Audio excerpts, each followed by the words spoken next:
Well, I've been going back and forth with a lazy, fat, white person who likely is part of a consolidated group of rednecks, which traffic people. It's in their culture. And I have a Asian woman on the other side of the world doing Skylight customer service, both of which are going and then call the other one, call the other one, call the other one, call the other one for $250 so I can get an Airbnb and basic means to live. I have shared with the Russians how many customer service calls have gone deliberately into a punking system when we outsource them.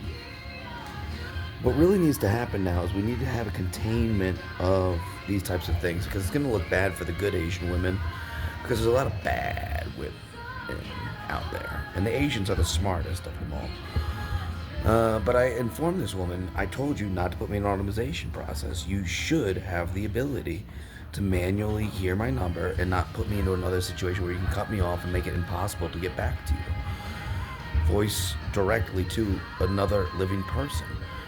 But they use these automations to get around laws saying they can't prove something. And I dealt with this highly in North Carolina when my phone was stolen. It's an epic system interwoven to which it corruptly manages itself. Well, what we need to understand is this: the Asian women are very offended by this all. And they will never endingly, relentlessly, like black women, come down on all white men, like Kamala Harris has proven. This is an epic war. We can give them never an inch. We need to never endingly prove what they're doing. I took a recording of this illegitimate customer service woman from another side of the world, barely able to comprehend an American accent, and verified she's playing games with my life, with her power. To say, clearly we know we need to transfer this money or link this account. But they do the opposite of what makes sense. You know, I once had Asians move into my fucking neighborhood, and magically 3 dogs disappeared in 3 days. I believe they probably fucking ate them. Because you know how these Asians work. But essentially and eventually, it became obvious something peculiar was taking place. We know if they have dogs playing out in the yard and they disappear and a new one reappears, they're doing something and they're making us sound racist, even though they're putting these mental constructs in our head. So, naturally, we know how these communists function.